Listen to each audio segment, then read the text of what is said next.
اگرچہ حضور نے فرمایا مردوں کی صف بہترین سب سے آگے والی ہے اور سب سے بری صف سب سے پیچھے ہے، کیونکہ اس کے پیچھے پھر عورتوں کی صف ہوتی تھی، اور عورتوں کے لیے سب سے اچھی صف سب سے پچھلی والی ہے اور سب سے بری سب سے آگے والی ہے۔ سب سے آگے والوں کے سامنے پھر مرد ہوتے تھے، ان کی پشت ہوتی تھی۔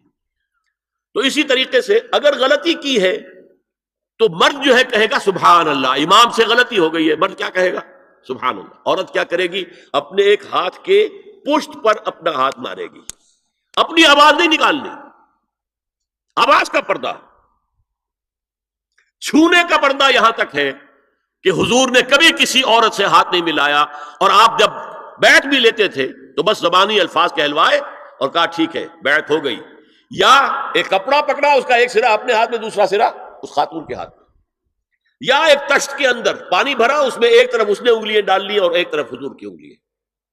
لیکن مسافر لا اسافر النساء، ایک دفعہ ہوا بھی کہ بعض خواتین نے جب بیعت کی ہے تو پھر انہوں نے ہاتھ آگے بڑھایا مسافر کے لیے، حضور نے فرمایا انی لا اسافر النساء، میں عورتوں سے مسافرہ نہیں کرتا۔ اسلام میں پردے کتنے ہوئے؟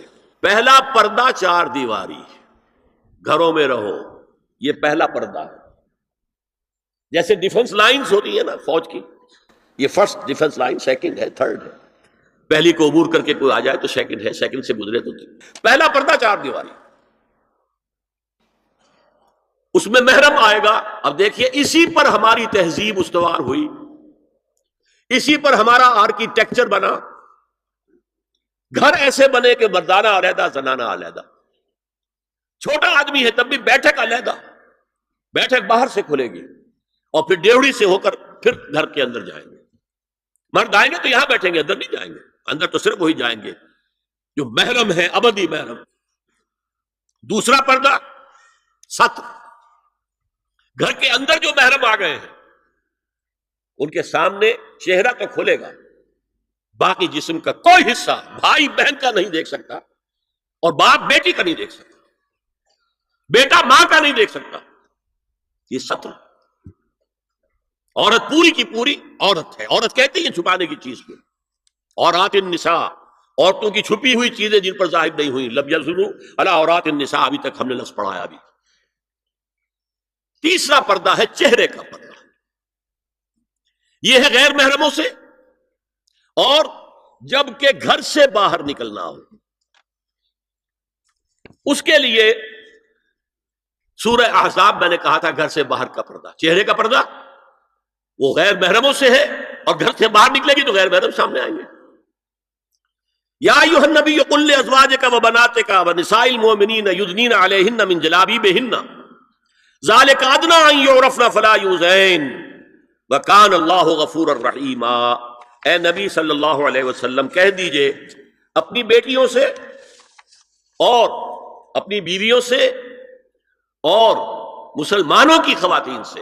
اب دیکھیے یہ سورہ احزاب ہی میں ہو رہا ہے، شروع میں یا نساء نبی سے بات چلی، استیزان بھی صرف نبی کے گھر میں داخل نہ ہو اذن کے بغیر، آگے چل کر سورہ احزاب ہی میں عام بھی کر دیا، قل لازواجک وبناتک ونساء المؤمنین، کہہ دیجئے اپنی بیویوں سے، اپنی بیٹیوں سے اور اہل ایمان کی خواتین سے، یدنین علیہن من جلابیبہن، کہ وہ اپنے چہروں کے اوپر اپنی جلباب کو لٹکا لیا کریں، چہرہ چھپ جائے۔ اب اس کی تفسیر میں چاہتا ہوں کہ آپ کو جو مختلف مفسرین نے کی ہے وہ آپ کے سامنے میں رکھوں۔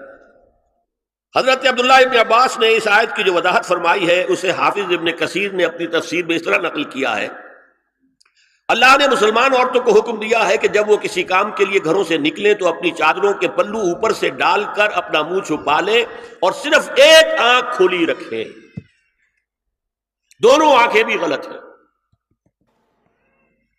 ہمارے ہاں برقع کیوں بنا تھا؟ دیکھیے چادر میں عورت لپٹی ہوگی، اس کا ہاتھ جو ہے اس چادر کو سنبھالنے میں آکوپائی ہو جائے گا۔ برقع ضرورت کی ایجاد ہے جو ہوا ہے، اور اس کے آگے آپ کو معلوم ہے پچھلے برقعوں میں جالیاں لگی ہوتی تھی کہ نگاہوں سے بھی براہ راست سامنا نہ ہو، اور یہ میں نے اپنی آنکھوں سے دیکھا۔ انقلاب ایران کے بعد جو حاجی آئے ایران سے، ان کو جو میں نے دیکھا ہے اس طرح چادر میں ملبوس عورتیں ہوتی تھی، لمبی سی چادر، ایک ہاتھ سے اس کو اس طرح پکڑا ہوا ہے اور صرف ایک آنکھ کھلی ہے دوسری نہیں۔ میں نے شروع میں کہا تھا ہمارے نزدیک اسلام دین ہے، صرف مذہب نہیں۔ اسلام قرآن اور سنت دونوں پر مبنی ہے، صرف قرآن پر نہیں۔ اسی میں ایک اضافہ کیجئے اس بات کا کہ حضور نے کئی حضرات سے یہ کہا، کہیں وہ رشتہ کر رہے تھے کہ آپ نے ایک نظر دیکھ لیا ہے۔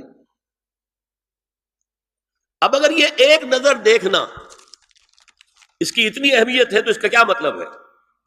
اگر تو صورتحال یہ ہوتی کہ ہر وقت چہرہ کھلا ہے، آ رہے جا رہے، ایک نظر دیکھنے کی کیا ضرورت ہے؟ وہ تو دیکھا دکھایا ہے۔